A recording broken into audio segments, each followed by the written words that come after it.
Все окажутся там, посмотрим.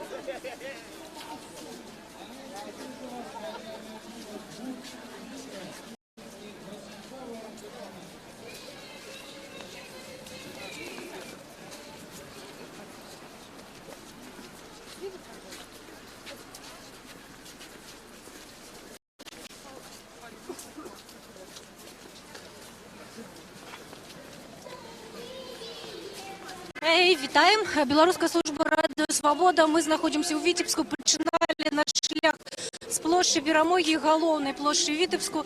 Тут о 12 године люди собрались, каб так само пройти маршем не дармаедаў.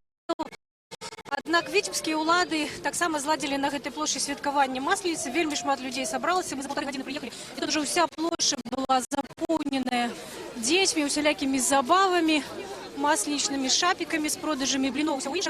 На сам марш собралось приблизно 300 человек, я думаю. Ой, не, нават уже трошки, нават и не трошки, я думаю, что человек 500-700 уже есть.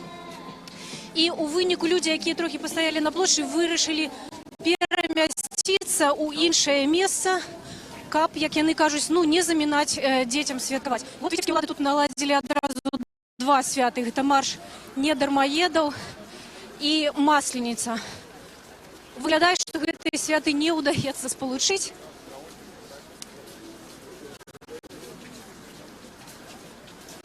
Нагадаю, што падобныя акцыі ўжо адбыліся ў Менску 17 числа, у пятніцу, і тады некалькі тысяч чалавек сабраліся. І, канешне, вельмі моцна ўразіла ўсіх акцыя ў Гомлі, дзе вялікая колькасць людзей таксама пратэставала супраць дэкрэту нумар 3, так званага дармаедскага дэкрэту. І таксама прайшла вялікай калоннай па Гомлі. Вот цяпер все спусціліся ў пешаходны пераход і, верагодна, перайдуць на іншы бок вуліцы.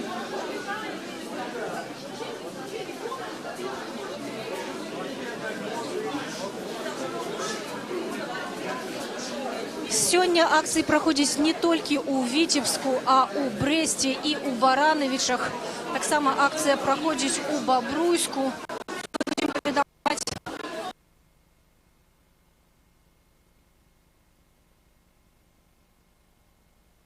Адразу будете доведываться яе у прамым эфире. Поликлинику тут не могут построить.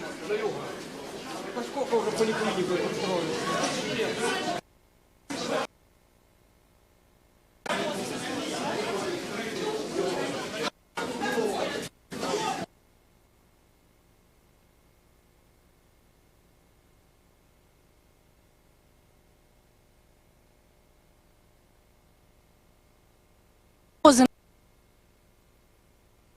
И ваш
Зараз почекай.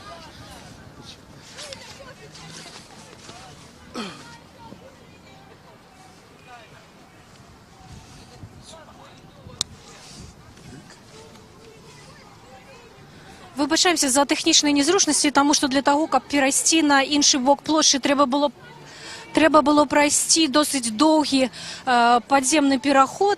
І вот цяпер людзі, якія сабраліся на марш недармаедаў, знаходзяцца па адзін бок плошчы, і на плошчы працягваецца свята Масленицы. Вот такие два атрымаліся святы. На адзін людзі прыйшлі самі, хаця не ведаюць, ці гэта сапраўды свята для іх, а на другое зладзілі віцебскія ўлады. І сапраўды уражвае колькасць людзей. Вот з пераходу ўсё людзі выходзяць і выходзяць. Зараз мы падыдзем бліжэй у цэнтр гэтай супольнасці людзей.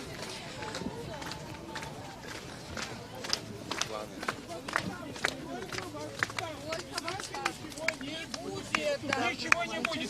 Он не хочет с людьми не разговаривать, ничего. Хам. По-хамски тоже с людьми разговаривает и все. Также его администрация. И эти сидят в горосполкоме, что делают? А? К ним не подойти, люди плачут, с плачем выходят из кабинета. Это разве? Смотрите, куда они убегают, такие умы во всей Беларуси, куда они сбежали. Почему при советской власти такого не было? Все на рабочих местах были. Молодежь на работе. Не было безобразий. Были исключения тунеядцы, была статья, тут же устраивали. А сейчас все без работы. Ну что он хочет? А теперь ни работы, ни пенсии не дает молодежь. И пенсии что? Не дают люди. Ни работы, ни пенсии, ничего. Поборы на рабочих местах, да? Люди больны. Да, поборы в школах. Все газету не выпиши куда, контракт не продлим. Что хотят, то и делают. Что хотят, то и делают. Это невыносимо уже. О, позор. Отработал 23 года. Хватит уступайте место, Александр Григорьевич, услышьте. Было сказано вами, самими же, если вы не справляетесь на рабочем месте, уступите другому. Губернатор Шерстнев тоже посмотрите, почему вы не идете за людей. Вы сидите, вам хорошо, у вас жены сыты, дети сыты, одеты, обуты, сколько можно? Так я говорю, Конституцию перевернул Лукашенко, диктатор. Даже суда, настоящий. Суд, ты подаешь Лукашенко суд, перевернул Конституцию с ног на голову. Это просто творится без... Я хочу поблагодарить Белсат, который все это просвещает. Наши прихлебатели, каналы, 5 каналов, они сидят, ходят, отсиживаются и крышуют. И говорят, все. что им выгодно говорить. Вот это не говорится, а вот Все. это говорит. Белсат у нас молодец. стабильно, Я красиво смотрел. все. И в Минске вот это даже, я запомнил, это корреспондент или журналист. Было там, просвещал еще. Молодцы! Белсат! Молодцы, Белсат!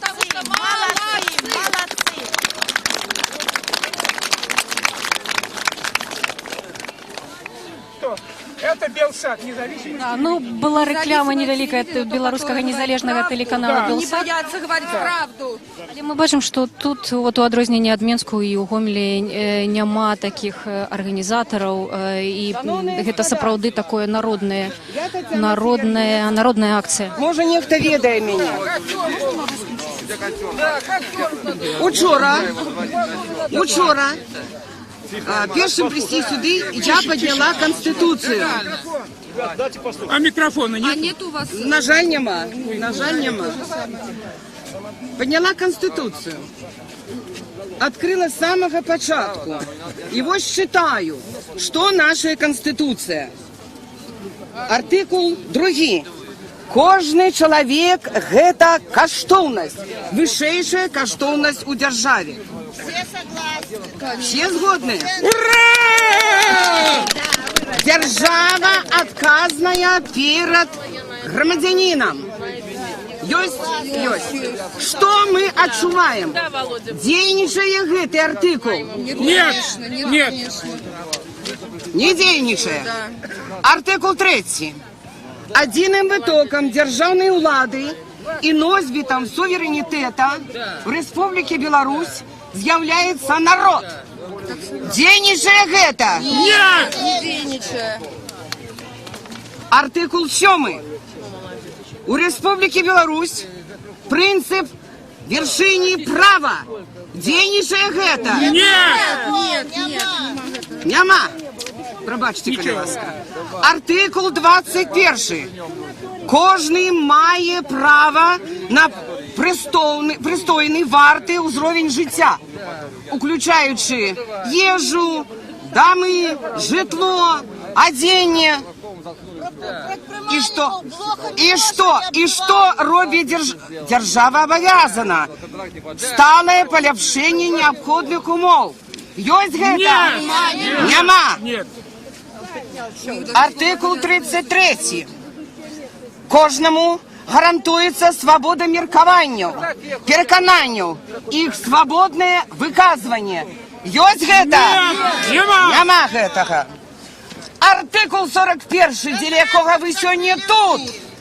Грамадзяне Рэспублікі Беларусь гарантуецца права на труд як самы прыстойны спосаб самацвярджэння чалавека. Дзяржава стварае умовы дзеля поўнай занятасці насельніцтва. Выконваецца гэта? Не выконваецца гэта. Наша Конституцыя, неблагі документ, ператвараецца ў пустую паперу. Яна нічога не вартая. І гэта зрабіла наша ўлада. Да. Можно я добавлю? У Витебску собрались люди на марш недармоедаў, але не толькі у Витебску, у Берасці таксама адбываецца падобная акцыя. Давайте поглядзім, што цяпер там. Там таксама ёсць наши корэспандэнты. Это наша держава. Что происходит в стране? Я нас увидел. Услышать нас могут только здесь, на площадях. Алло? Для того, чтобы что-то изменить, протест должен быть организован. На улицы должны выйти все. Поэтому у меня есть такое предложение. Алло? Надо организовать Брестский областной комитет по отмене декрета номер 3. Для чего это нужно? Надо подключать регионы. Там никто не работает. А недовольство у людей точно такое же, как и здесь. У нас появятся люди, которые смогут распространять листовки, которые смогут сделать какие-то лозунги, плакаты. И тогда власть нас начнет слышать. Поддерживаете мое предложение? Замечательно. Комитет есть. Значит, потом просьба подойти и оставить свои координаты, кто готов активно помогать нам бороться с этим беспределом. Не забываем, что декрет это только Добрый день, шановне господарство. Ми знаходимося у Бересті. Зараз Олександр Кабанов.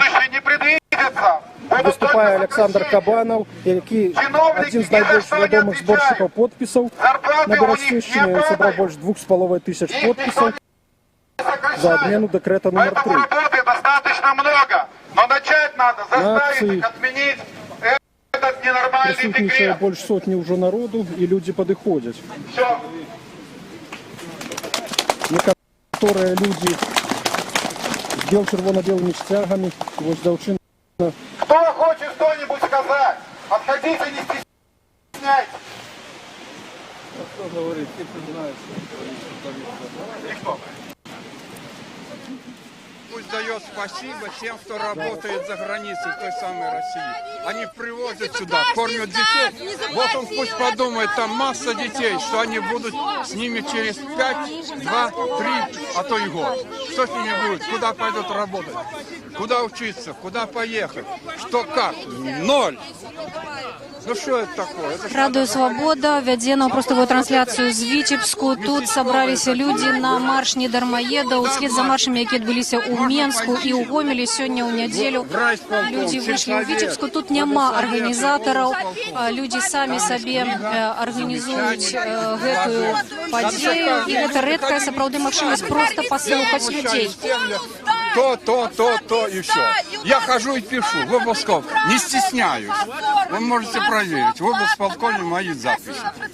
Даже такой немножко шкурный вопрос. ни на что нету абонентской платы. Телефон домашний, сейчас уже платить за него 5 рублей. Абонентская плата, дармовые деньги. Кому? Сделайте один тариф, и все будет. Ми тут у самій середині этой супольності людей, а нам кажуть, що приблизно 1500 чоловік, від 1500 до 2000 чоловік собралося тут.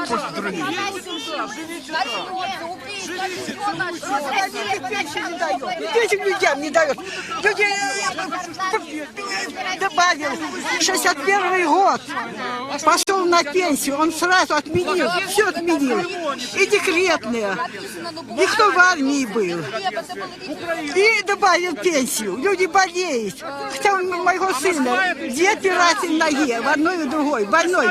Они министерство считают, что люди здоровые. Люди больные, а он не дает пенсию им. І работ нету. Дякую великі. От люди просто виказують і сперечаються тут навіть поміж собою, що відбувається. Виступила Тетяна Сигаринец. Каждого пригнали принудительно. Витебскоблтранс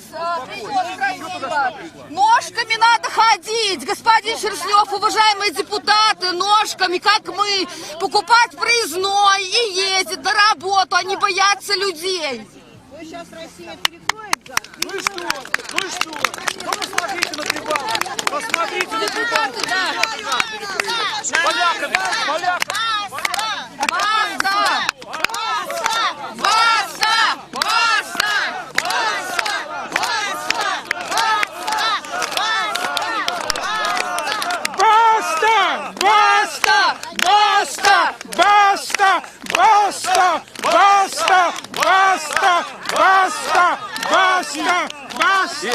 Запишите. Хватит Срок президентства, только 2 срока. Хватит этих, как сказать, бесконечных, вечных этих. Даже Китай по этому пути пошел от вечных. А у нас вечные. Еще начнет передавать по наследству. Можно я скажу? Микрофона нет, я буду кричать. Я 17 числа был в Минске на марше рассерженных тунеядцев.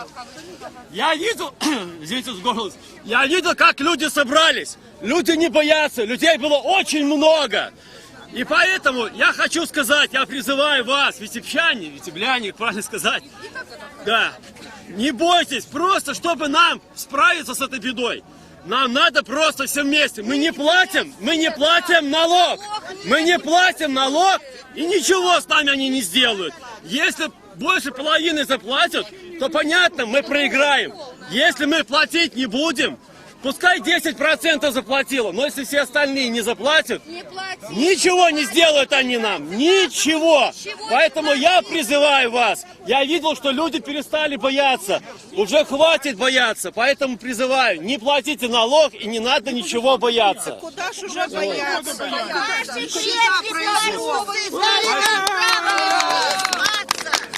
Мы имеем право называться людьми и ими быть. Мы трудолюбивый и толерантный, и добрый народ. И не надо делать из нас вшивых блох. Мы хотим трудиться, но мы хотим за это нормально зарабатывать. И чтобы дети наши нас кормили в старости, а не чтобы сельские бабушки кормили своих безработных сыновей. Не Россия, никто не добавит пенсию, а он возраст пенсию людям добавил. И работы нет. Возраст это одно, а речь идет о другом, что негде работать. Молодежи некуда деваться вообще. Поэтому они уезжают, потому что негде. 16 октября нет, ничего не осталось. Хлебзавод Скоро один всё будет закрыли, частное. Ким закрыли, все, рабочих мест не создаются вообще, все, ничего нет. Всё развалили. Все развалено, все. Одни по уши в долгах, только по уши в долгах. Я хочу сказать, Лукашенко, уважаемый Александр Григорьевич, прекратите заниматься демагогией. И надо, как говорится, все по-честному говорить, а не ложить руку на сердце и говорить, я только для белорусов. Вы там нахайлы, засиделись за счет тунеядцев. Вы уже не знаете, как с людей содрать деньги. Вы были председателем, вы знаете и должны знать. И вы отработали 23 года. Хватит, дайте молодым, которые способны восстановить это все разваленное. Все. Просто стыдно за вас. Народ уже, насколько белорус, насколько терпеливый народ, 23 года, ничего это. Вы как диктатор, настоящий диктатор. Вот, и все. Вы думаете, что вас там накормят ЕС, что вы смотрите туда? Нет, этого не будет. Вы еще не доросли. Надо свое восстанавливать государство. Колхозы. Вы развалили колхозы. Какие Надо было колхозы, чтобы свиноводчество было, коровники были. Абсолютно, все, да. Работали. Делать там предприятия какие-то, чтобы люди работали. Рабочие места, и они пошли Да, бы. и в город не пошел бы никто, все на местах. Я сам с 12 лет колхозник, работал в колхозе за палочку, за трудодень, и мы работали. Вы просто обнаглели, зажрались за счет тунеядцев, народов, как вы зовете, декрет. Если надо, меня и 25. Даже если меня не выберут, я все равно буду президентом. Очень просто задать ему вопрос, почему развалили совхоз Селюты вот здесь под городом? Это не только Селюты. Я про свою, это да. Я не развалили, такие классные мастерские продали, черту одному. Вот. По блату. И все. Как? 900 человек работало. Дякую вялікі. Ми у Вітебську, у самым цэнтры мітинга супраць дэкрэту аб дармаедстве. 500-700 человек собрались тут каля площади Ленина, нават не могу сказать, гэта сапраўды площадь, и 1500 человек глядзіць нас цяпер у сацыяльных сетках. Няма арганізацыі такой у гэтага мітынга, люди просто стаяць у розных, сабраліся у розныя кубкі, і кожны тут паміж сабою абмяркоўваюць свае проблемы, якія яны лічаць важнымі. Ну вот мы просто перамяшаемся тут от одной группы людей до другой, глядзім, что тут адбываецца. Цікава, што сапраўды нават не так шмат людзі кажуць пра тое, што іх абурае дэкрэт пра дармаедства, колькі выказваюць свае прэтэнзіі да беларускай улады, асабіста да кіраўніка Беларусі Александра Лукашенко.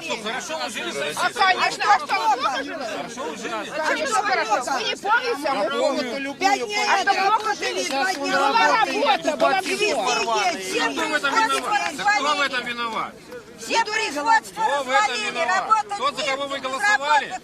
Я не голосовал. Ну, никто не голосовал. А чего его туда выбрали? А чего вы тогда не пришли и не сказали на площадь, чего вы его Чего ты ко выбрали? мне привязался, Я а? не ко мне привязался. Вот погляди, сколько народу, иди и дури голову. А у меня уже пенсии не хватает на всех платить. Вопросы не ко мне, вопросы Да. к власти. Ну так иди отстань. Так давайте сюда власть. Мы цяпер у Вітебску на маршы не дармаедаў, а такія ж акцыі адбываюцца цяпер у Берасці і у Барановичах. Давайте поглядим, что у Барановичах. Положение, которое, я уверен, если мы это не остановим, оно продолжится и будет усиливаться. Кто будет платить эти деньги? Они хотят собрать это с нас. С людей, которые остались без работы. Да, есть люди, которые еще работают и посмеиваются над нами. За миску похлебки можно работать. Завтра отберут эту миску похлебки, и они будут стоять также здесь с нами. Зачем заводить до такого абсурда? Мы сами должны решать свою судьбу и судьбу этой страны. Я считаю, что власть надо менять, как подгузники. Причем постоянно. Копить красти, зыди! По этому поводу я скажу, он недавно сказал, народ скажет, я уйду. Мы его призываем, уходи! Уходи! Уходи! Уходи! Уходи! Уходи! Как говорится, мужик сказал, мужик сделал. пенсионерка поделится в последней корке со своим сыном. Каждая мать поделится. Но нас не надо пропускать через сито. И наших детей, и наших внуков.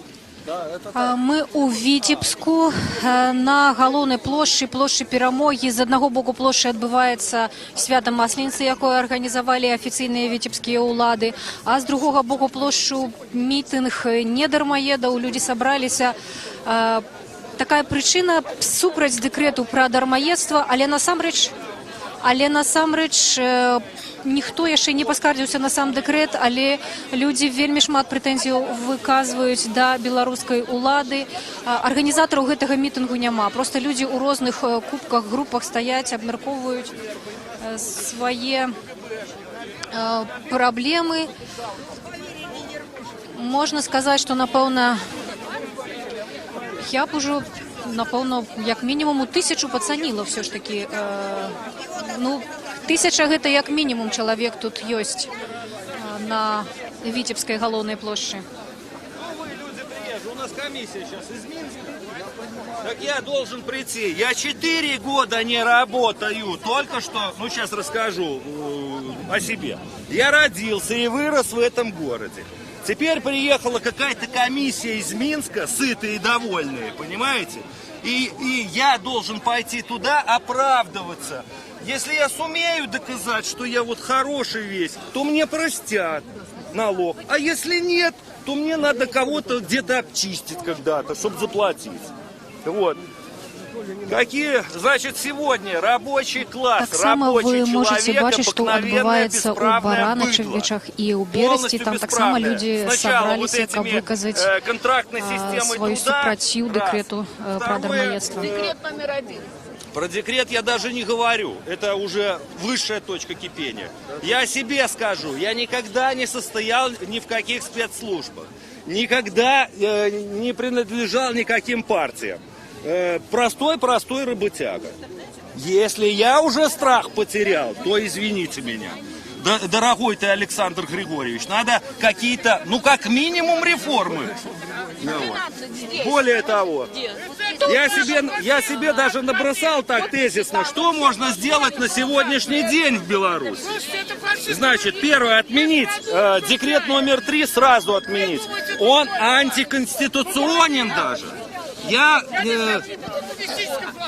не юрист, но статья, не помню какая, гласит: все граждане республики имеют право на труд. Но про обязанность платить там нет ни слова. Не надо изобретать новых законов. Раз. Это самое. Дальше. Пока у нас на сегодняшний день можно что сделать? Кто получает пенсии более 10 миллионов, их тоже все прекрасно знают, кто это. Сразу же на пенсию. Дорогие вы наши, вы заслужили эти пенсии. Да идите отдыхайте на свои дачи, коттеджи, за границу отдыхать. Все. Все продвинутся по служебной лестнице вверх. Вот. Значит, про пенсии рассказал. Так. Создать независимые, подчеркиваю, 2 линиями жирными, независимые профсоюзы во всех рабочих коллективах. До тех пор, пока дирекция назначает председателя правкома и платит ему зарплату, он будет выполнять решение дирекции. Вот. Значит, независимые. Так. Я говорю, начинать все реформы все равно надо с верхушки власти. Там Удельник митинга. Конечно. Почему? Потому что всех уже достало. О чем вы говорите? Предприятия позакрывались, работать-то негде. Где работать людям? И люди становятся тунеядцами и должны платить налог. Чем? Чем платить? Это маразм. И вообще живем по уставам, по этим самым постановлениям каким-то. Выгонят меня, что я дальше? Такие зарплаты нищенские, люди совершенно не могут. Да, почему-то 19 предприятий они растут, а у нас... Я говорю, до тех пор, пока у нас получают, я подчеркиваю, по 10 миллионов пенсии, по столько же зарплаты, будет вот такой бардак. просто я вот задумался. Подождите, почему не хватает бюджета? Допустим, собираются налоги, потому что верхушка жирует, а сюда не остается ничего. Давайте распределим так, чтобы всем было. Второй- Живи сам и дай другим. Второе. А тут же нема милиции. Что говорите? Тут на митинге Нет, Беларусь занимает первое место по количеству милиционеров, которых которых мы содержим. Вот это дармоеды У нас возле настоящие. дома опорный пункт. Ходят наркоманы, ложат закладки. Милиция как ходила, так и ходит. Легче посадить 20-летнего студента в тюрьму на сегодняшний день. Сколько тысяч сидит молодежи? Невиновные сидят в тюрьмах, потому что работы нету. Сейчас бы вся молодежь это вышла на улицы. Кошмар и позор.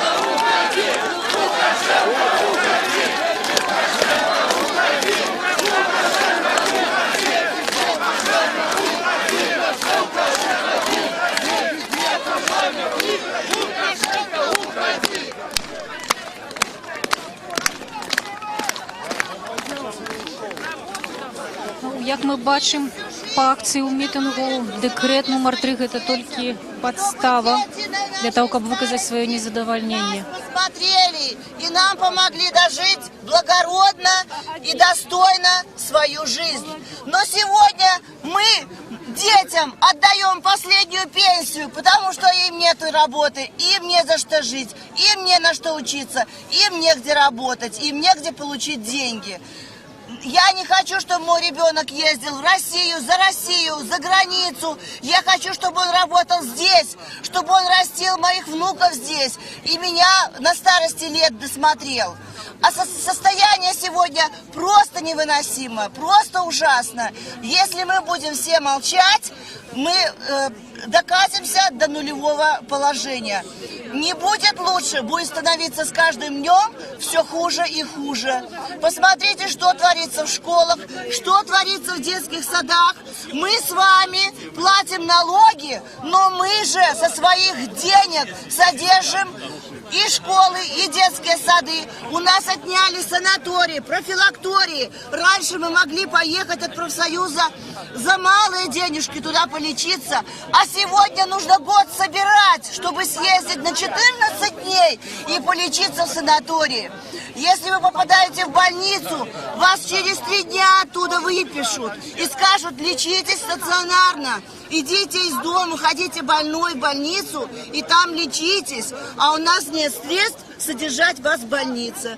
Зато у белорусов есть средства пойти в магазин и купить хлеба и пакет молока на день. Вот и вся еда. Здравствуйте. Я сам родился в Смоленске, вырос. Тут больше за 1000 чоловік собралися. Такі ж акції проходять у Бересті. У Бересті, кажуть, некілька десятків чоловік всього тільки прийшло, але вот у Бобруйську некілька сотень чоловік, як мінімум 300.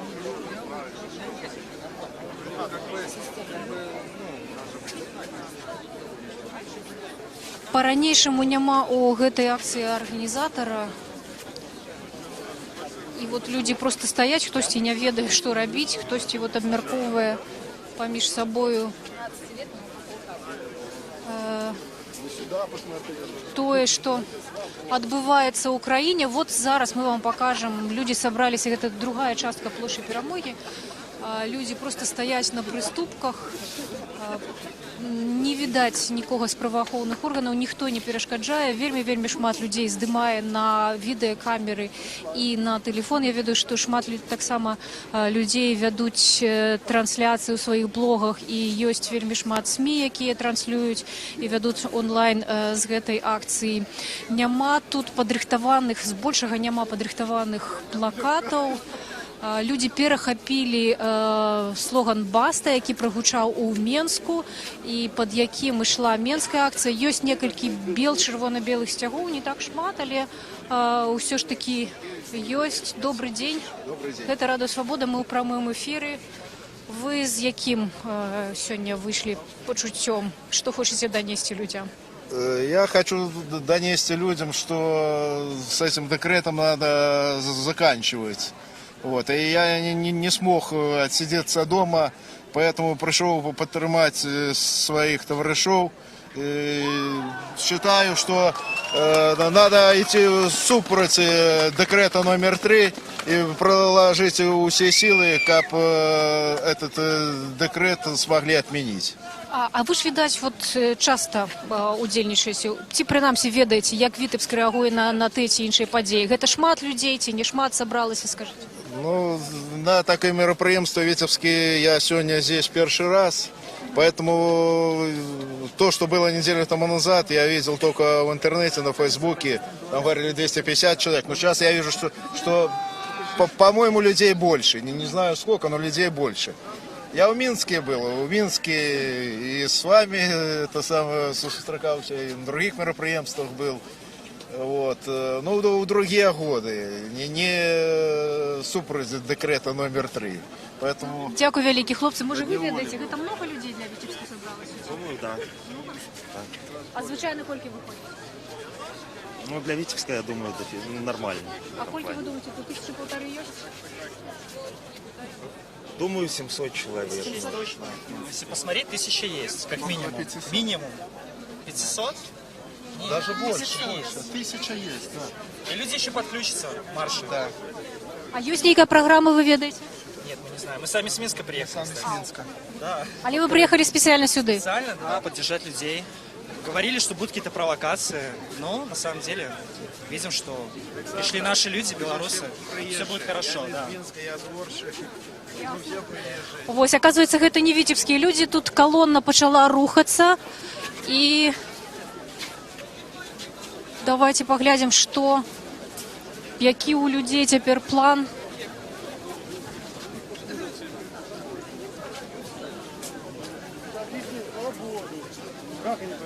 По дороге?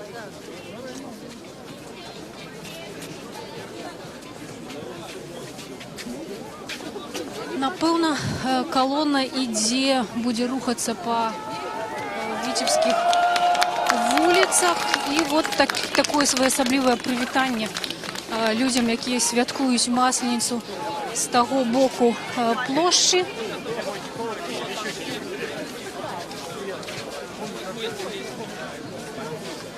Мы против этого, нас тоже снимают. А вы адкуль? Вы з Витебску? Да, с Витебска. А чаму прыйшлі на гэтую акцию?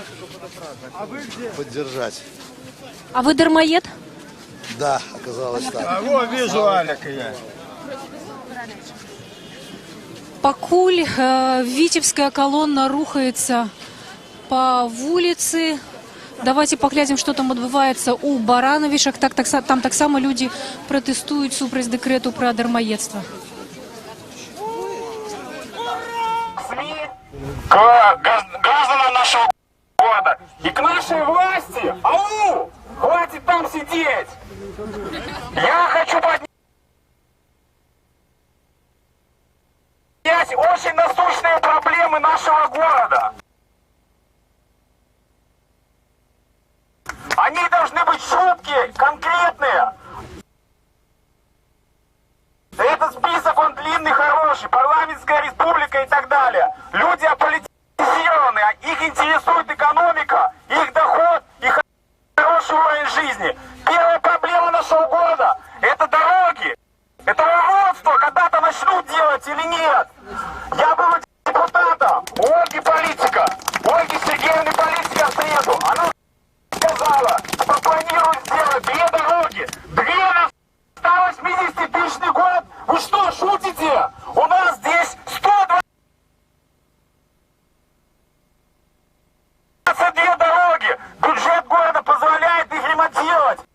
Надо просто создать общественный фонд и контролировать его прием. Мы контролируем наши квартиры, когда сдают нам дома. Почему мы не можем контролировать дороги, когда их сдают? Люди, которые ездят, платят налоги, должны принимать эти дороги, а не чиновники. Второе требование. Когда в нашем городе начнется приток инвестиций и создание высокооплачиваемых рабочих мест? Зорши. Идем вулицей Ленина у колонне тых, хто прызнае сябе дармаедам ці не прызнае сябе дармаедам. О 12 гадзіне людзі тут на плошчы сабраліся. і цяпер вырашылі рушыцца. Ну, як вы думаеце, калі будзе у нас свабода? А у вас, в Украине, у вас всегда свобода уже есть. А вы? Ничего страшного. Вы пришли супраць дэкрэту пратэставаць, ці не? Пришли за то, чтобы у нас было добро все. А што нядобра, раскажы. Нас не задовольняет зарплата.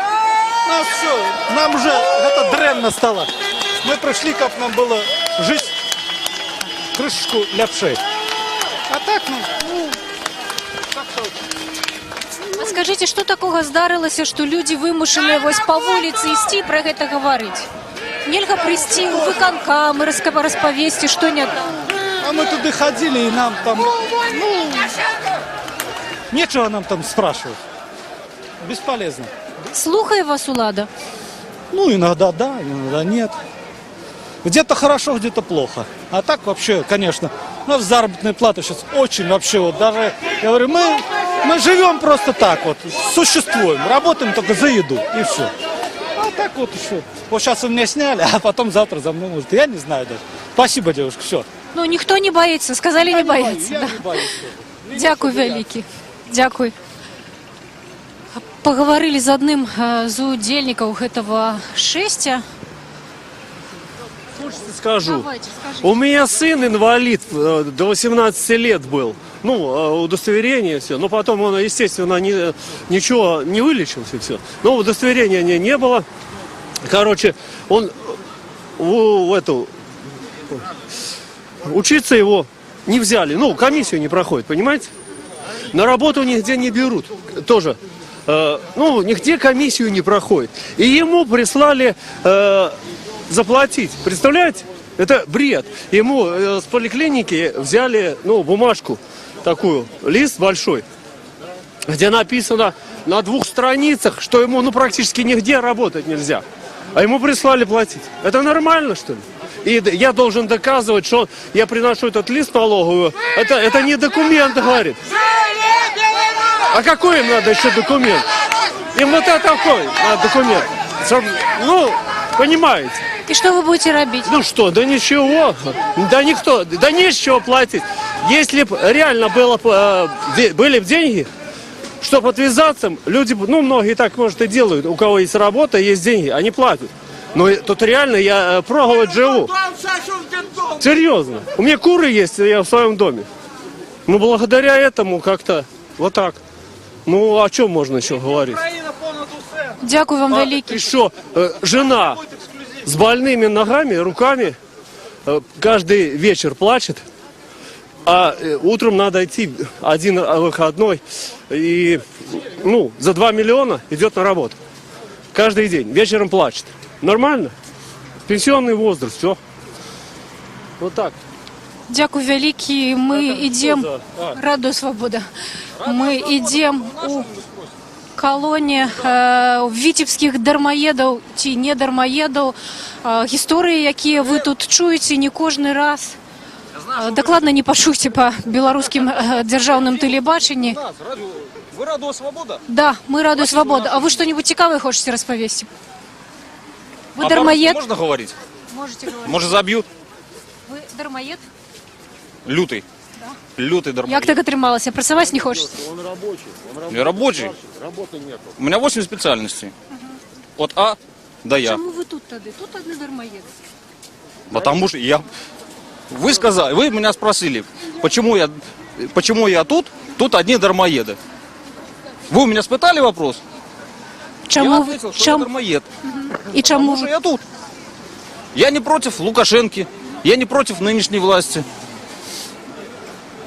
Так а чому ви тут? Потому что я дармоед. Добре, зразумела. Дякую вялікі. Вось з адной яшчэ вельмі смелай жанчынай хочам пагаварыць. Вы так актыўна выступали.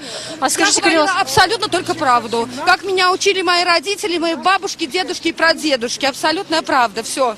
Все, что можешь. Правда, только правда.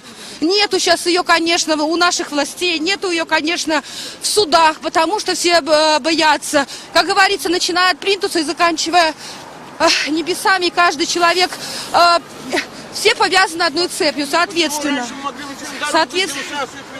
делать это все. Соответственно... Сейчас мы не можем выйти, боимся, потому что каждый штраф заплатит. И здесь не только штрафы заплатят, здесь люди в Витебске наши, здесь очень, как говорится, город маленький сам по себе, да, работу найти сложно. Все боятся за рабочие места. Я не боюсь, я устала бояться, поскольку мой муж постоянно уезжает на заработки. Для того, чтобы купить дома, извините, чтобы прокормить не только, да, чтобы прокормить детей. Просто семью, детей, одеться, обуться, хотя бы что-то для этого нужно делать. Поэтому скажу так, Александр Григорьевич, не справляетесь, вы так говорили сами, уходите, дайте молодежи, создайте рабочие места, поднять не только рабочие места, но поднять нашу Беларусь с колен. Стыдно, просто стыдно. Дякую велике. Ведаеце, не кожны раз у Менску так актыўна падтрымліваюць аўтамабілісты пратэстоўцаў.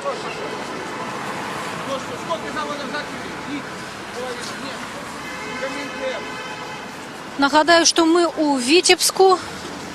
Идем у колонии дармоедов, не дармоедов. Люди собрались на площадь. Такие же акции у нас проходили и у Менску, и у Гомелі. Ведаеце, что адрозніваецца, напэўна, вот тут ни милиции, ни ДАИ, ну увогуле нікога няма. Люди настроеныя вельмі рашуча. И я уже... Вельмі гучная колонна, насамрэч. Я не была ў Гомелі, глядзела толькі трансляцыю, напэўна, корэспандэнты.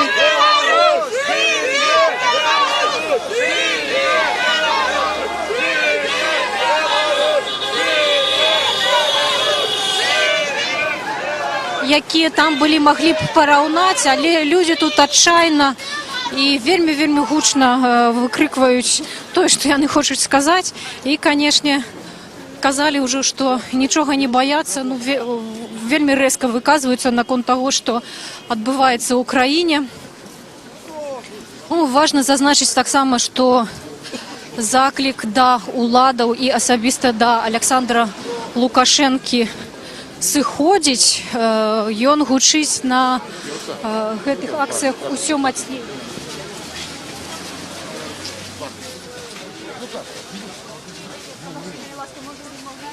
Дякую велике.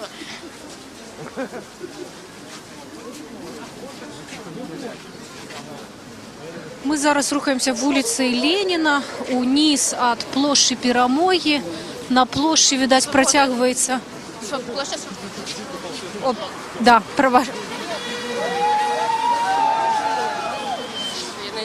Так, меня тут поправляюсь, я не Витебская, пробачьте, мы пошли от площади Перамоги, теперь рухаемся до площади Свободы. Оказывается, вот у Витебску есть и так само такая площадь, и колонна уже нават вышла на улицу Ленина, и частка людей ідзе по ёй.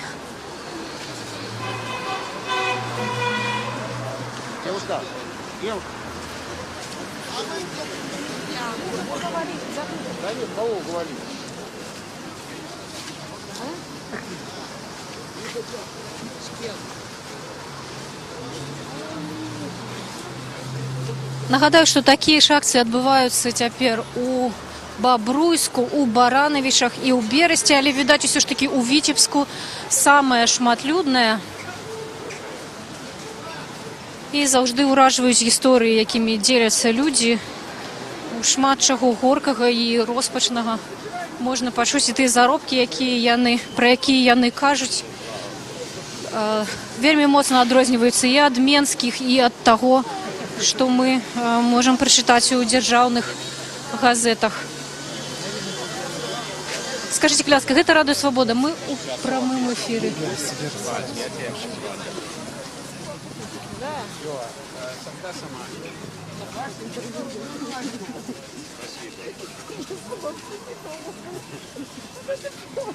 Они не пройдут, да. Все, пока.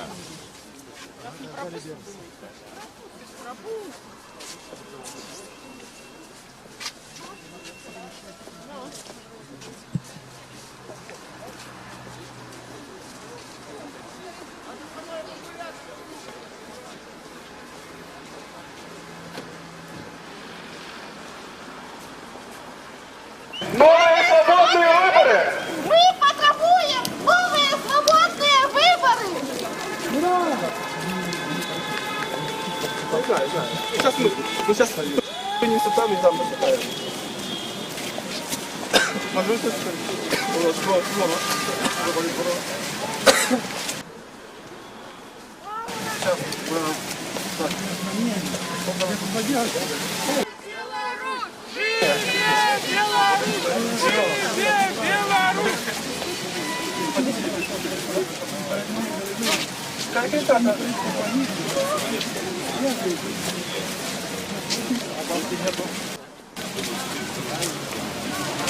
Неправда, там и пиво. Перестали, видимо.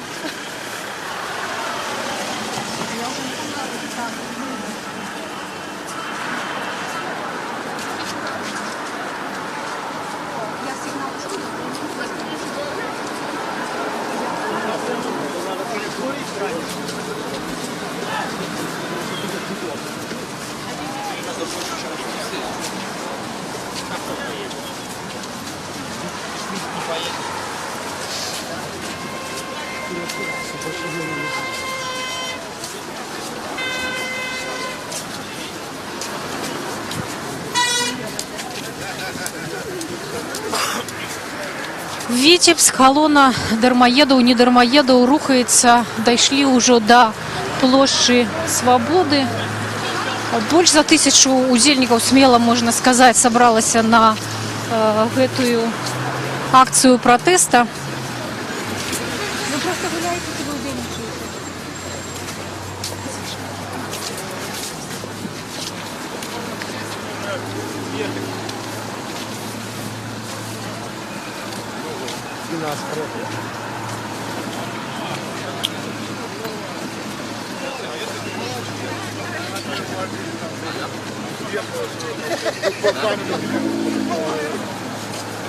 В городе? Чтоб ты запомнил. Запомнил.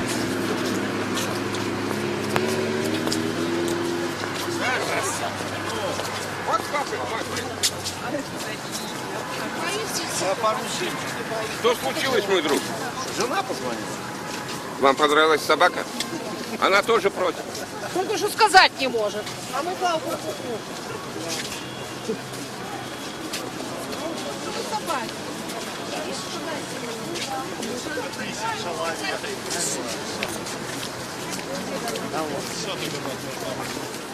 Только желательно показать. Это не видно.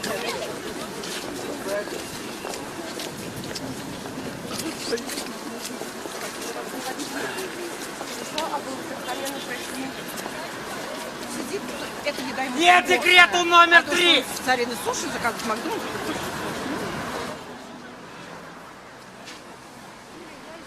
Блин, ну на площади есть места?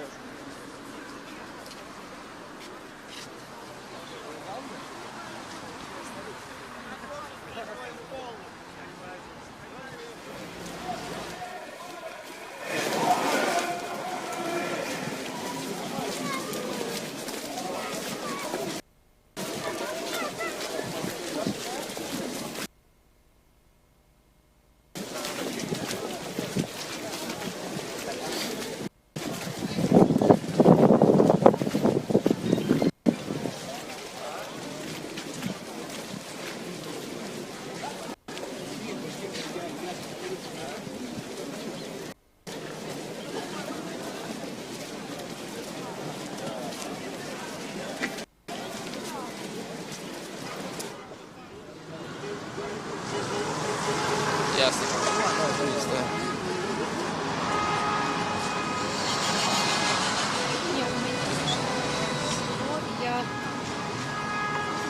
Вы в эфире.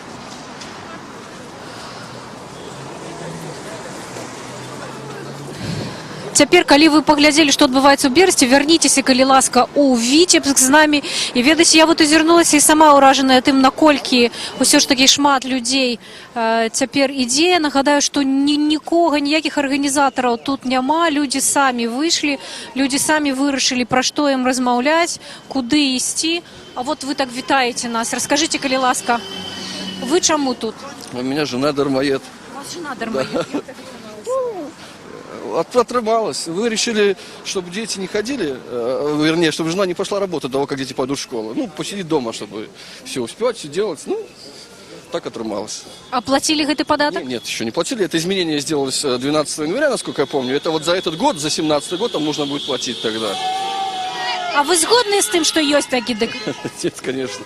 Я думаю, тут все не згодные. Дякую. Дякую вялікі. Вось чалавечая гісторыя пра тое, як сям'я вырашыла паміж сабой, што маці будзе займацца дзецьмі, пакуль яны не пойдуць у школу, але атрымліваецца, што беларуская дзяржава таксама лічыць гэтую маці дармаедам. Можно до вас вернуться? Да. Вы каким чином опынулись тут?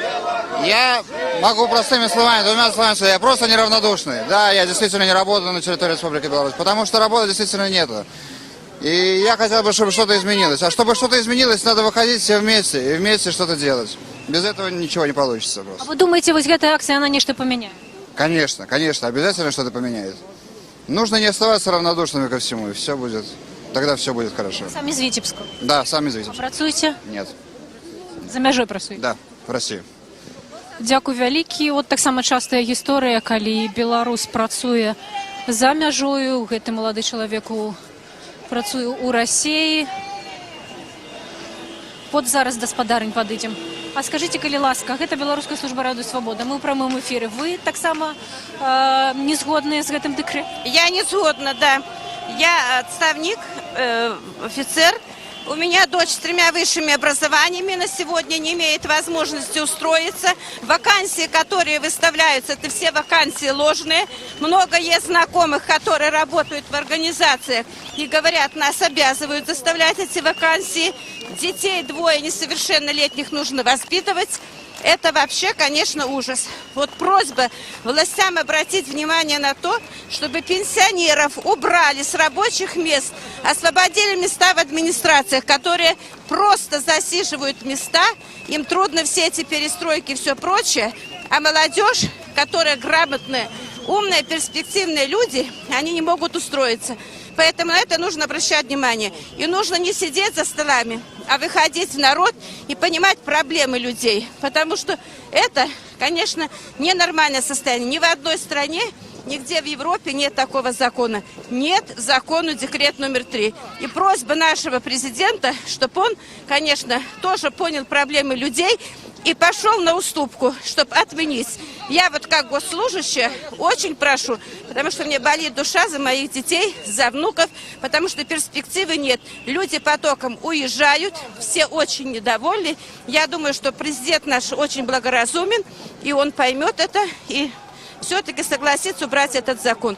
Зазорного ничего стыдного не будет, а понять, как говорится, причины людей, вот эти вот моменты. И это будет очень правильно. Спасибо большое. Дякую вялікі. Ви з Витебску? Таня Ласка, да. Дякую вялікі. Як бачимо, тут фактично у кожного чоловіка, у якого ми запитали, є своє розуміння того, що треба робити. І люди вельми добре орієнтуються у тим, що відбувається в Україні. І тут, сапраўды, тяжко підмануть гэтых людей. Добрый день. А можно вас запытаться, чему вы? Просто в угол загнали, поэтому уже нет сил дома больше сидеть. А як что у вас здарилось? Ну, у меня вот сын без работы. И невестку сократили. Живем на 2 пенсии, на мужу и на мою, и их кормим и поем. Ведаеце, я не першы раз чую, што вот пенсія гэта адзін, і калі сям'я вялікая, ёсць дзеці і ўнукі, і фактычна все жывуць на пенсію. Як так атрымалася ў нашай краіне? Ну, не знаю, вы знаете, как это отрымалось. Все знают. Все, спасибо. Дзякуй вялікі, розныя людзі. Вельмі шмат пенсіянераў, гэта, дарэчы, адметнасць вот гэтых акцыяў. Сапраўды, так атрымліваецца, што пенсія гэта адзіны гарантаваны прыбытак цяпер у шмат якіх беларускіх сем'ях. І пенсіянеры, якім ужо няма чаго губляць, вот яны прыходзяць на гэтыя акцыі і распавядаюць, абараняюць не толькі сваіх дзяцей, але і сваіх унукаў.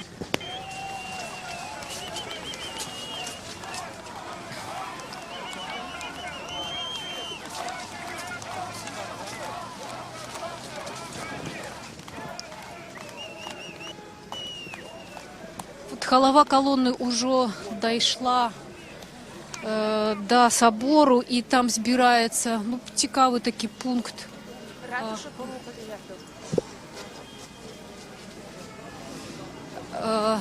До Витебской ратуши, и там есть помнік Альгерду, знакомитый Витебский. Там такая площадь, на якой, может быть, и снова люди будут спыняться, вероятно. Вельми довгая колонна. Так само ураживая, я думаю, что не так часто у Витебску.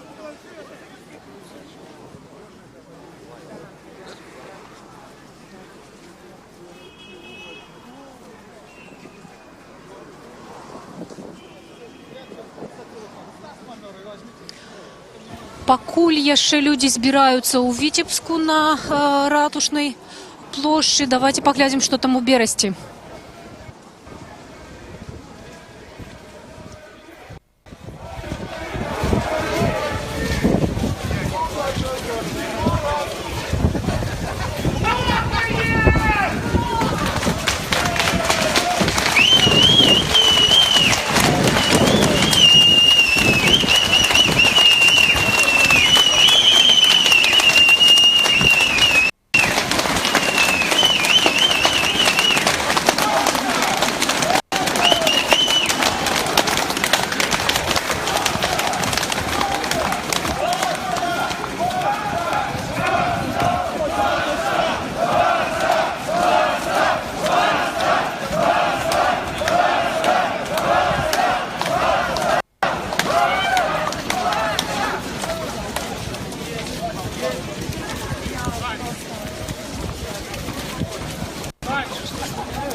Очень много репортеров.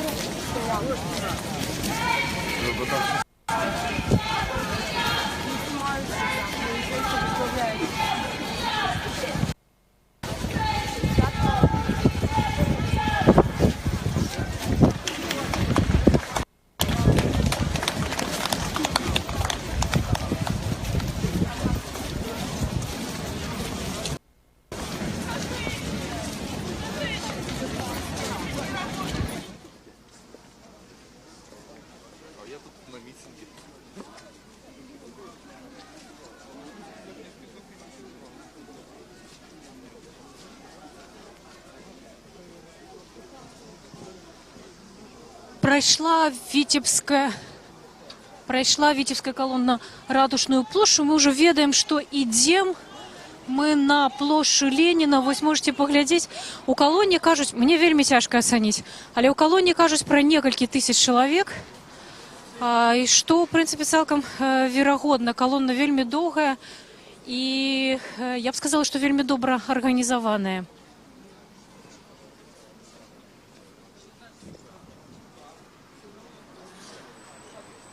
О 12 гадзіне акцыя пачалася ў Витебску, у Берасці, у Барановичах, у Бобруйску. Вось ужо гадзіну людзі рухаюцца.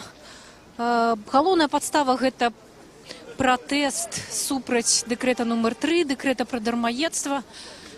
Дэкрэт быў падпісаны ў 15-м годзе, і вот з гэтага году, пры канцы мінулага і на пачатку гэтага году людзі сталі атрымліваць паведамленне про то, што ім трэба заплаціць падатак. Гэта тычыцца тых, хто не працаваў у 15-м годзе больш за 183 дні. Ну, гэта палова каляндарнага году. Падатак досыць вялікі, гэта 360 беларускіх рублёў. І вельмі вялікую колькасць людзей ахапіла гэтая дармаедская дырэктыва. 450 тысяч человек белорусская держава признала дармоедами, и напэўна пасля маўклівых акцый гэта першая такая хваля сапраўды народнага пратэсту. Гэта асабліва добра відаць у Витебску, дзе няма афіцыйных арганізатараў. Вось усе гэтыя, ну давайте будем лічыць, там 1000 плюс чалавек сабраліся самі. Былі розныя меркаванні наконт таго, колькі людзей прыйдзе. Нават казалі пра некалькі сотняў. Я калі глядзела, рыхтуючыся да гэтай акцыі, паглядзела віцебскія суполкі ВКонтакце, там Под закликом прийти на площу стояло, по-моему, ці не 4 тисячі подобаек и не сотни, все ж таки тысячи человек у Витебску собрались.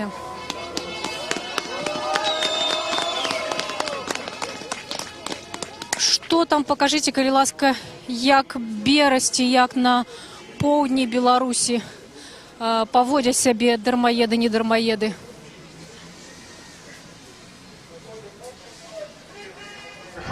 Акция «Недармоеда» у Берасти протягивается. Зараз для микрофона Александр Кабанов, який запрашає подписываться за отмену декрета. Несколько сотен человек пришло сегодня на акцию у Берасти. Впервые столько людей собралось на головной площади у Берасти с часу маўклівых акцыяў 2011 года.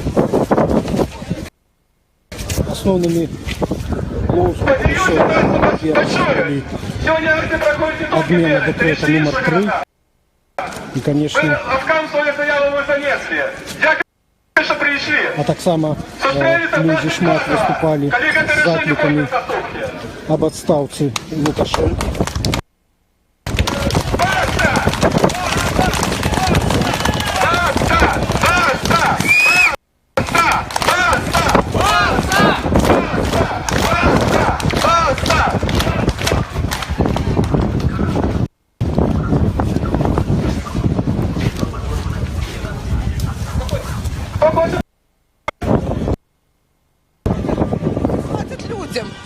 И сегодня слово интернационала вельми день, потому что вставай, проклятием заклейменный, весь мир голодных рабов. Вот мы тут голодные и рабы все. Вот эта песня стала опять актуальна через почти 100 лет. Дякую вялікі. Рухаемся до площади Ленина, и вот нават згадали словы интернационала.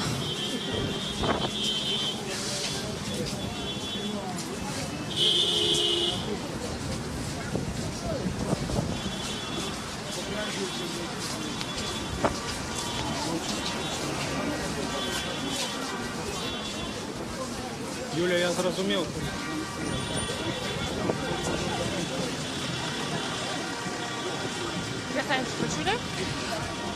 Паглядзелі, што адбываецца ў Берасці. Там некалькі сотняў чалавек сабралася на гэты недармаедскі мітынг.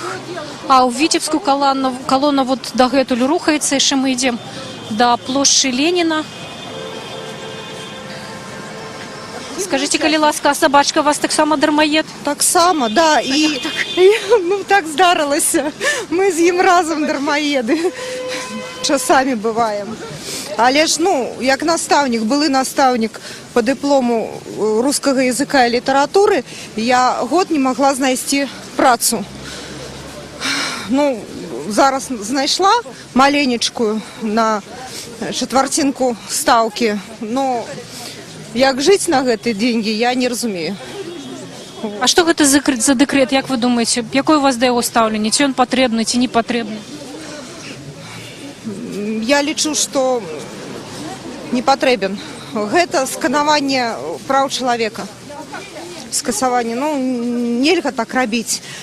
Но больше всего, извините, мне проще, я давно на белорусском не разговариваю в быту, мне проще на русском. Но самое страшное, это вот декрет о повышении пенсионного возраста. Я пострадала от этого декрета как человек с высшим образованием и как мать 3 детей.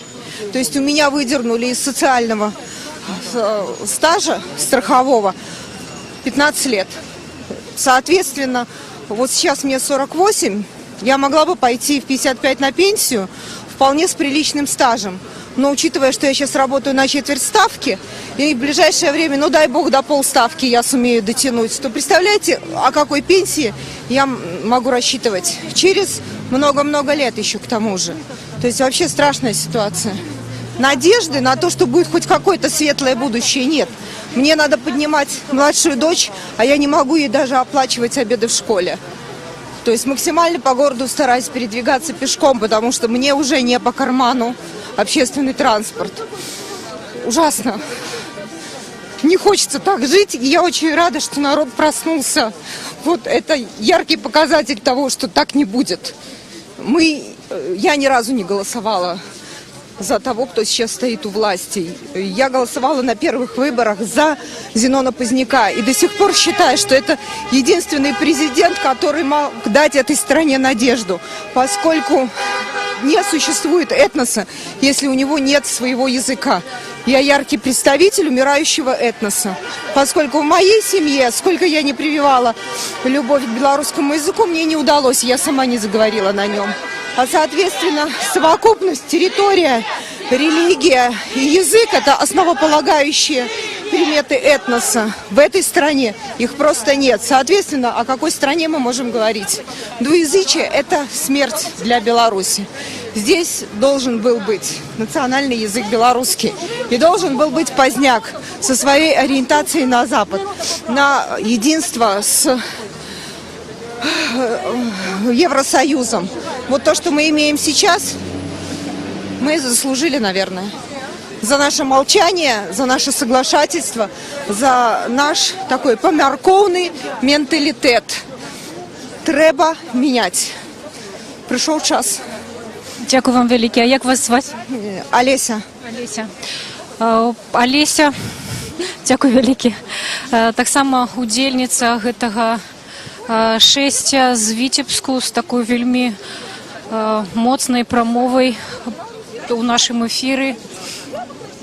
А мы працягваем рухацца з Віцебскай калённай да плошчы Леніна. Вельмі доўга мы ідзем. Хочу сказаць, людзі не стомныя, калонна большая, а не меншая.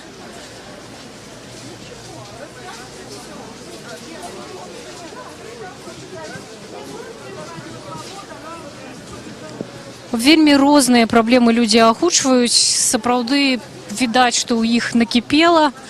І дэкрэт пра дармаедства гэта толькі падстава для таго, каб выказаць сваю нязгоду. Хтосьці скардзіцца на тое, што маленькія пенсіі, хтосьці скардзіцца на тое, што дзеці беспрацоўныя не могуць знайсці сабе заробак, і пенсіянеры вымушаныя іх утрымліваць. Усё, чым беларуская ўлада, беларускія чыноўнікі пакрыўдзілі за гэты час беларусаў, тут можна пачуць.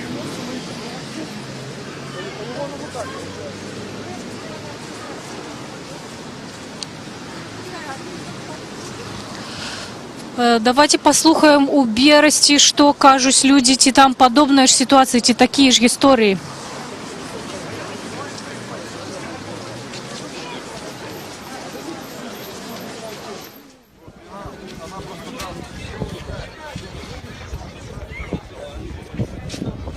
Юля, тут люди починають розходитися. Максимально треба дати слово організатору.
Вітебская калёна ўжо дайшла да плошчы Леніна. Вітебск, ведаеце, зрабіў уражанне такога вельмі адчайнага, арганізаванага і культурнага гораду. Мы збіраемся тут каля філармоніі. Гэта, відаць, канцавая будзе кропка гэтага маршу.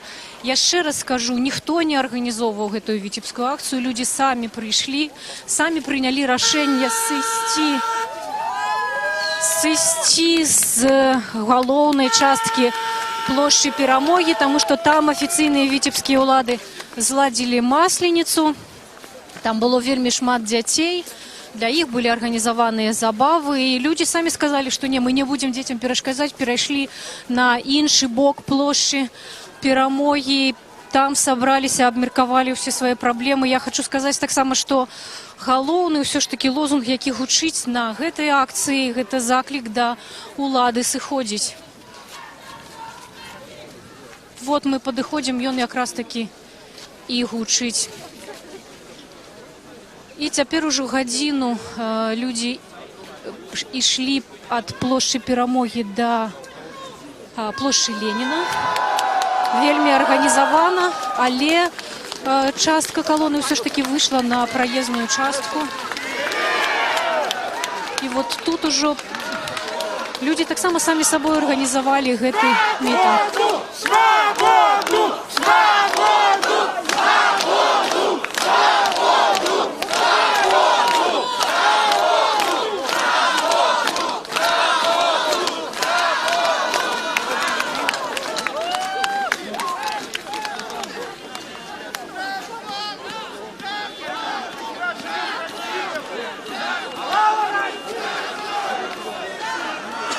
Берасти, Бобруйску и Барановича. Какие хвосты тянутся, насколько людям тяжело, насколько обидно и больно. В отставку, обязательно в отставку, в отставку, в отставку, только в отставку. Спасибо вам, ребят. Лукашенко, уходи!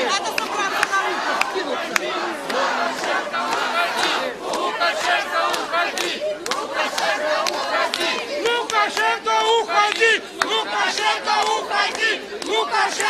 уходи! Лукашенко, уходи! Лукашенко, уходи! Лукашенко, уходи! Лукашенко, уходи! Лукашенко, уходи! Лукашенко, уходи! Лукашенко, уходи! Лукашенко, уходи! Номер 3! Лукашенко, уходи! Не декрета номер 3! Лукашенко, уходи! Не декрета номер 3! Лукашенко, уходи! А я против! Лукашенко, уходи!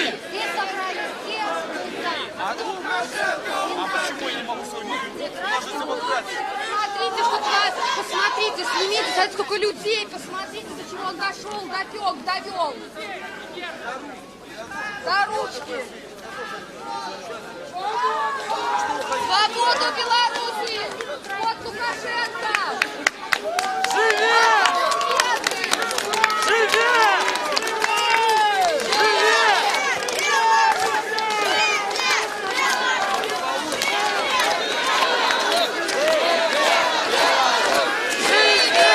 Мы у Витебску на площади Ленина. Тут адбываецца самаарганізаваны мітынг, які распачаўся як акцыя супраць дэкрэту номер 3 пра дармаедства, але сканчаецца вось такімі, альбо прынамсі працягваецца вось такімі лозунгамі. Россияне! Ура! Кто русский, блядь? Ура! Ура! Что, никого нет русских? Громко говорить или нет? Буду говорить Слава громко, России! без громкоговорителя. Россия! Ура! Так, немножко тише. Потише. Уважаемые жители города Витебска, никогда бы не подумала в жизни, что здесь собралось столько народа. Мое понятие когда-то было, что мы немножко, извините, боимся, да? Но сегодня, смотря на вот это все, кто-то вот, может, хочет подняться, посмотрите, что творится там, за пределами дороги, на ту сторону. Уважаемые, если, значит, я тоже, как говорит Максим Филимонов, не курю, не пью, не употребляю наркотики. Вот, пожалуйста, после 26 марта в соцсетях обязательно будет написано, какого числа мы снова собираемся. Мы будем собираться до тех пор, пока не восторжествует правда, справедливость и вот эта законченная борьба. Устала, надоело, неправильно. Они все одеты, обуты, жируют. У них дачи, машины. Я не против, до здоровья. Сколько можно терпеть вот эту вот несправедливость? Сюда!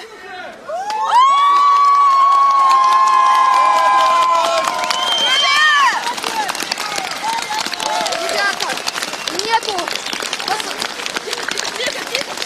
Спасибо. Я за людей, я всегда шла за людей, так неправильно жить. Наши деды воевали, прадеды воевали, отстаивали от фашистов. Теперь на этот пост пришел точно такой же фашист. Вы меня простите, но я сказала правду. Вот, невозможно.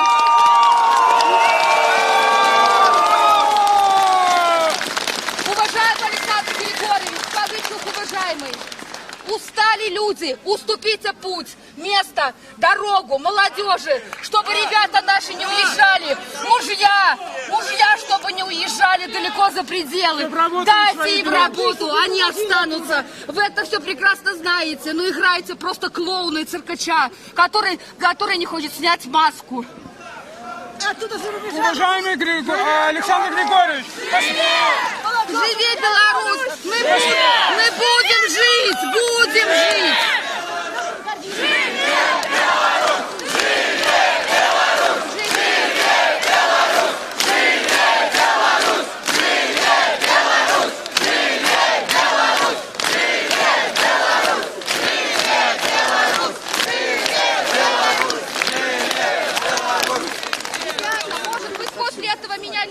Но я не знаю, как сказал когда-то Максим Галкин на Славянском базаре.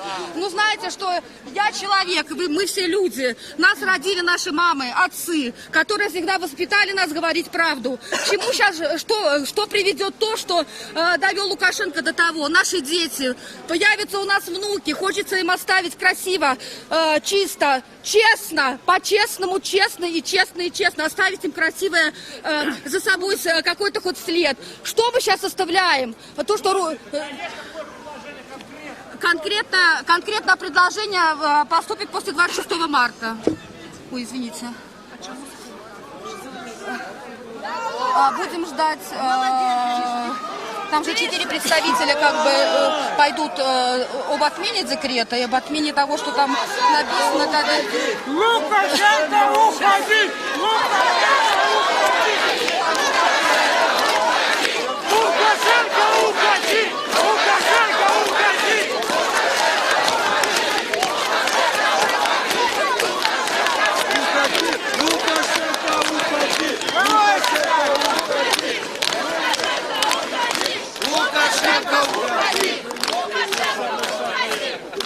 Может, кто-то желает сказать, люди, мы все люди, пожалуйста, может, кто-то хочет сказать свое слово. Не надо волноваться, не надо стесняться, скажите то, что вы думаете. Мы так воспитаны, потому что мы люди, мы человеки.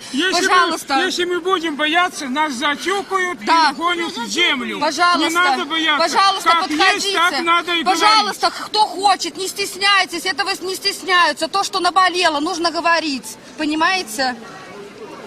Уважаемые витебчане, земляки, белорусы, хопить, стоп, баста, править, баста, баста, баста, баста, баста, баста, баста, баста, баста, баста, баста, баста, баста, баста, баста, баста. Витебчане, мы боролись, не будем бороться бороться за наши права, за нашу свободу. Нет декрету номер 3. Лукашенко, уходи! Нет декрету номер 3. Нет декрету номер 3! Нет декрету номер 3! Нет декрету номер 3! Нет декрету номер 3! Лукашенко номер 3. Лукашенко, уходи. Лукашенко, уходи! Лукашенко, уходи. Лукашенко, уходи! Все, вот человек, пожалуйста, он хочет высказаться. Дайте, пожалуйста, Белсат. Граждане белорусы, надоело диктаторство. Хочется выборов нормальных, демократических. Я думаю, высказываюсь за большинство вас, наверное.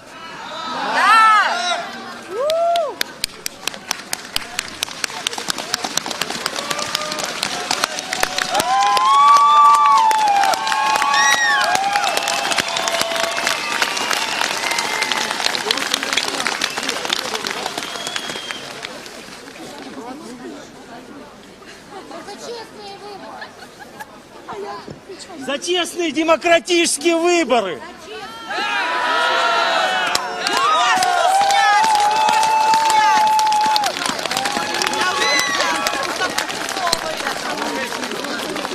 Нагадаю, что мы у Витебску. Тут больше за 1000 чалавек собрались на площади Ленина.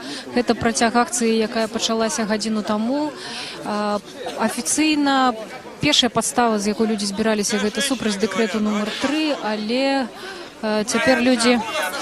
Фактычна вся акцыя прайшла пад лозунгам «Лукашенко, сыходь». Лукашенко, уходи! Лукашенко, уходи! Нет декрета номер 3! Лукашенко, уходи! Лукашенко, уходи! Нет декрету номер 3! Лукашенко, уходи! Нет декрету номер 3! Лукашенко, уходи! Все понятно, продолжай. Вельмі актыўная, гарачая, вельмі гучная акцыя у Витебску. Ніхто яе не арганізоўваў. Людзі... День воли! 12:00 на тем же месте! Збираємося!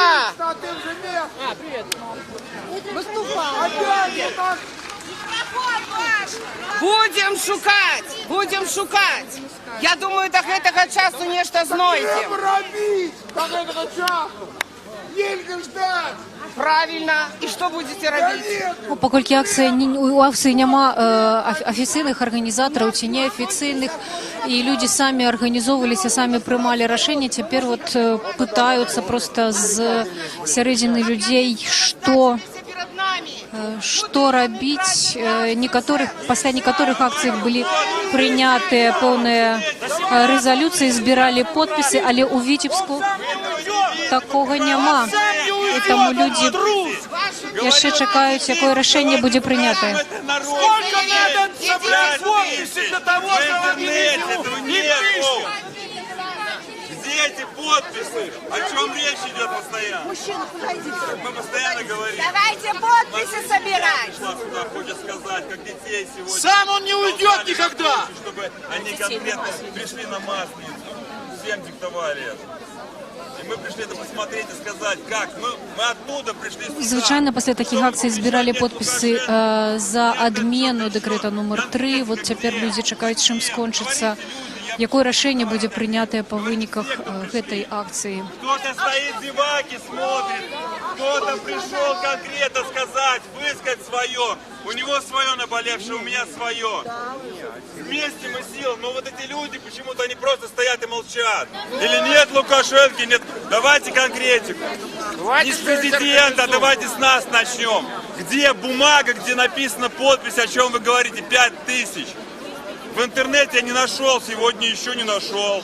Где деньги надо собрать? Статкевич сказал, деньги надо собрать, говорят, чтобы нас вас ограбили, автобус ехал, отобрали моды. Давайте другой абсурд. Куда? Это громогласные слова сейчас. Покажите видео вы и же организатор покажите этого ваши марша, подписи. Это Как у вас нет? получается? Как нет? Смотрите, Вот вокруг некоторые вас, вы призвали, граждане вы нашей пришли. страны, Вы дайте призвали, скажу, мы пришли, давайте соберем. некоторые граждане нашей страны, пока мы шли, одни говорили, мужчины стоящие на остановке, власть меняется, шапки разворачивали, как в том фильме.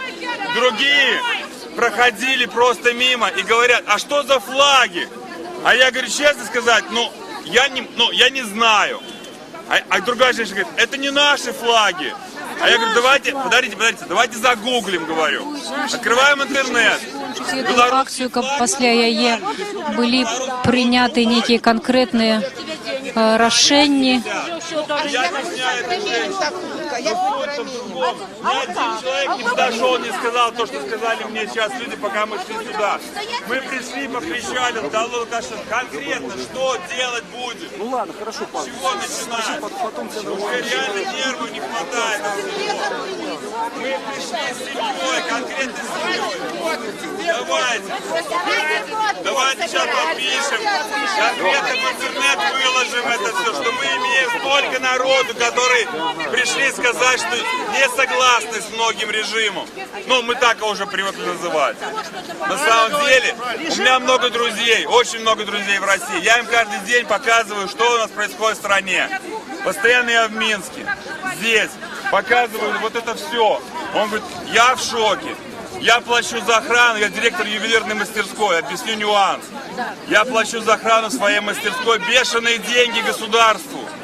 Бешеные. 5 миллионов я плачу за аренду помещения в обязательном порядке. Это прерогатива лицензиата. Это побор денег с меня, обычного человека, который хочет создать красоту в этой республике, не хочет уехать за границу.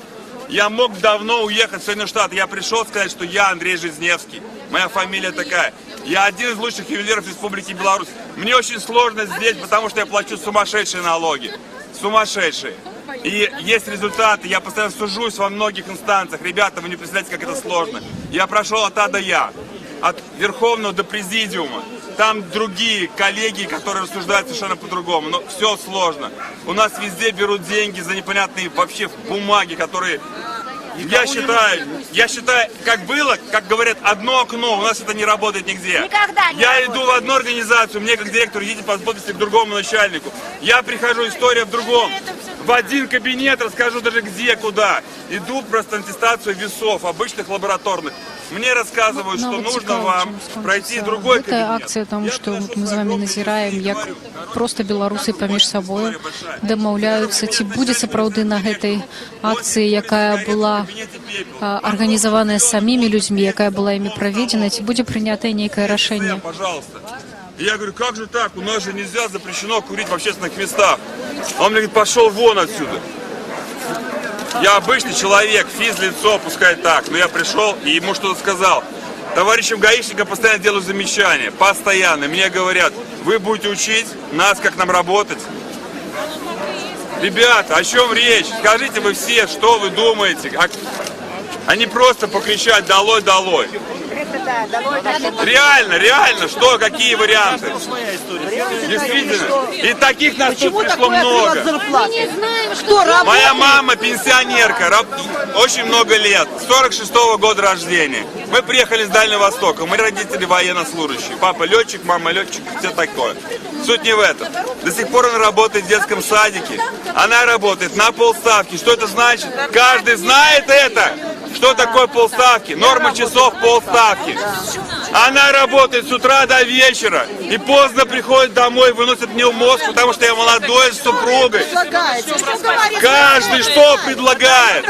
Не дают. Работы в стране нет, молодежь с высшим образованием. Экономическая ситуация такая сложная, чтобы не было зарплат по 50 Давайте миллионов. напишем бумагу президенту. По 20 миллионов. Где она? Покажите ее. Все говорят, писали.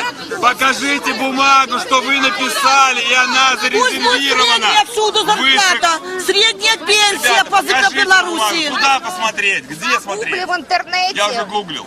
И дай свое согласие о том, что ты против декрета. Я уже кидал и за, и против. Ну, у нас все мы третий, точно так у нас же кинули третий за зарплата, президента. И 400 выбрали мы его долларов. народ. О чем А сейчас мы говорим. Мирный митинг. Правильно, мирный. И я мирный гражданин, я против войны ни в коем случае. Мы говорим о другом. Мы говорим о том, что у нас... Пенсию пусть дадут.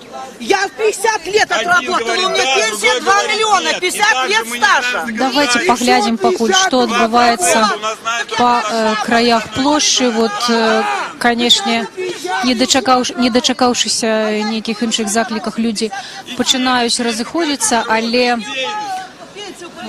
у цэнтры гэтага мітынгу яшчэ вот людзі застаюцца і спрачаюцца паміж сабою, спрабуюць прыняць рашэнне. Больш за 1000 чалавек усё ж таки удзельнічала у гэтай акцыі у Віцебску. Такія ж акцыі прайшлі ў Берасці, Бабруйску і Баранавічах. Там, напэўна, некалькі сотняў чалавек сабраліся. У Берасці таксама людзі шлі берасцейскімі вуліцамі. Ну і, канешне, Віцебск вельмі моцна ўразіў сваёй актыўнасцю, самаарганізаванасцю і пэўнай адчайнасцю лозунгаў, якія тут гучаць. 23 года их чувствуют, о чем вы говорите. Что им говорят? Что им говорит, то и делают. Мы можем какой говорить о другом. Мы говорим о реальных вещах, а вы говорите о виртуальных вещах, понимаете? Вы говорите о виртуальных, а я говорю о реальных. Я пришел и сказал, что я директор ювелирной мастерской. У меня все плохо. Со стороны... Представьтесь, пожалуйста, кто вы? Калинина Ольга. Откуда вы? Витебска, я жительница Витебска. Почему Где я вы работаете, сегодня пришла? простите?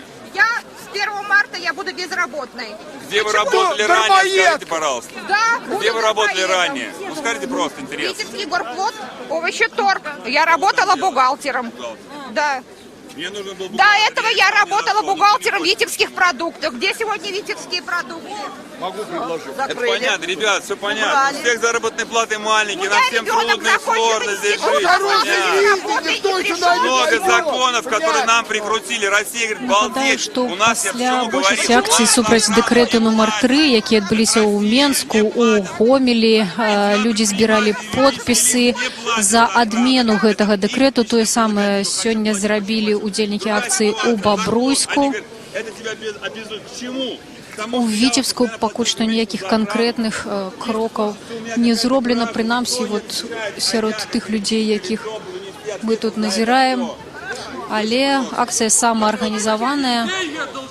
Десь людзі проста голасам сваім спрабуюць данесці свае думкі, потому што ні мегафонаў, нічога, ніякіх, ні колонак, нічога тут няма. Давайте так начнем с этого. Цікавая адметнасць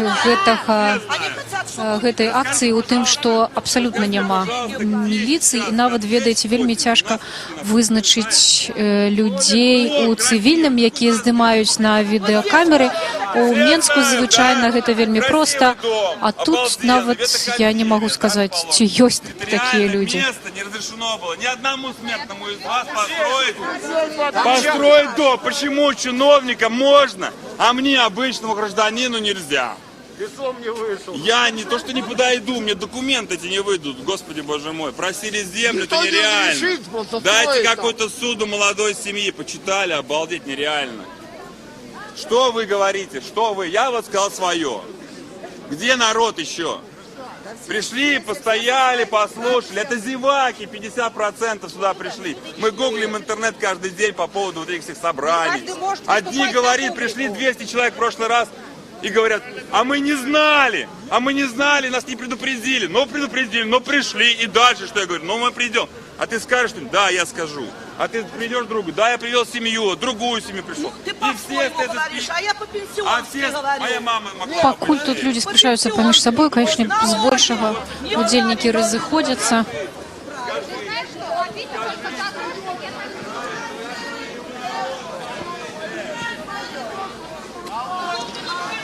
Вы прайшлі ад пачатку до конца. Скажите, які у вас ураження? Ці шмат людей собрался? Мне дык вот як по менскіх мерках мне падалося, што вельмі много і вельмі добра арганізаваныя люди.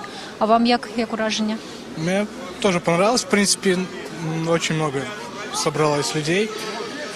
И на самом деле вот и на День воли я не знаю, как по поводу Витебска, но я собираюсь ехать в Минск. Не знаю почему, но я не смог 12 числа поехать в Минск, и я решил поехать на День воли. Вот.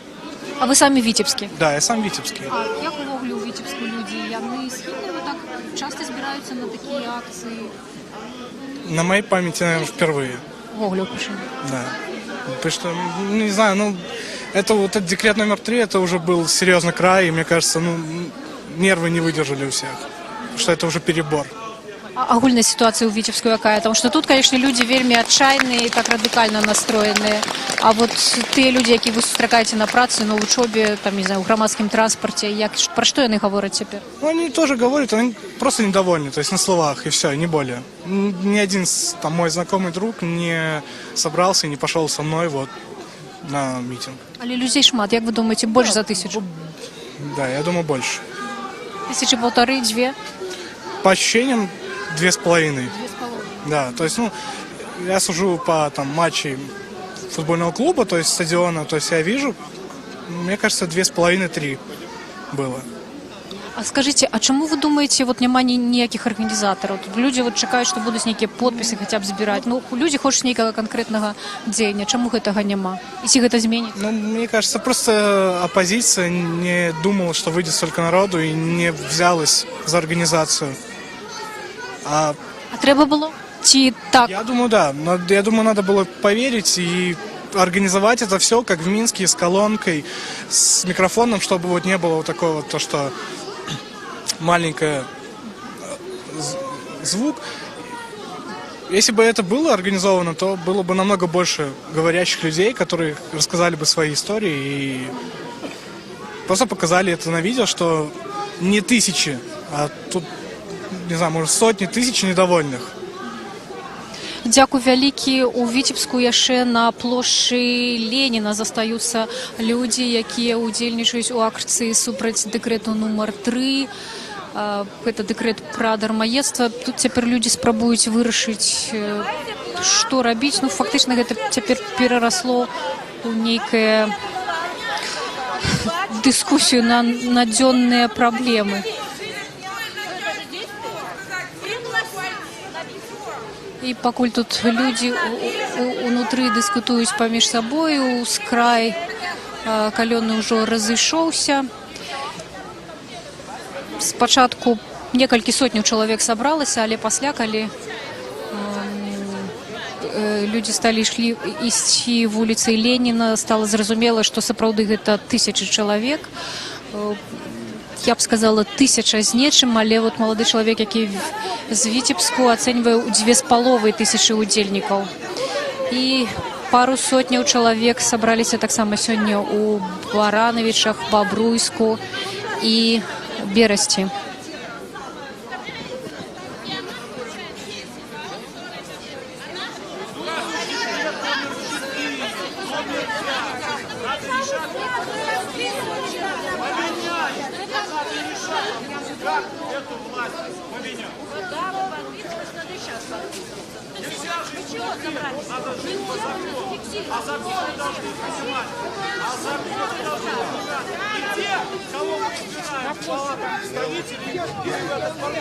Которые сидят, получают по 8 тысяч.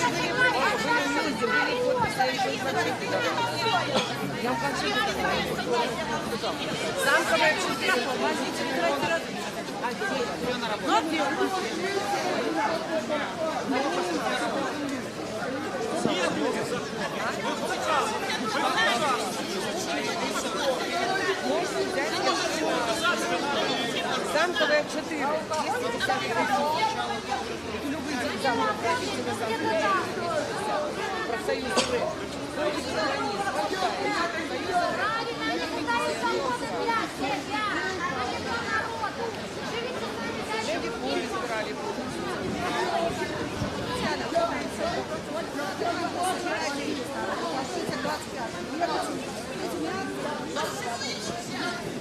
Как, кто и что? Давайте как-то состояние. У меня есть согласие. У нас общий закон. Так что... это вы, это нет, это моя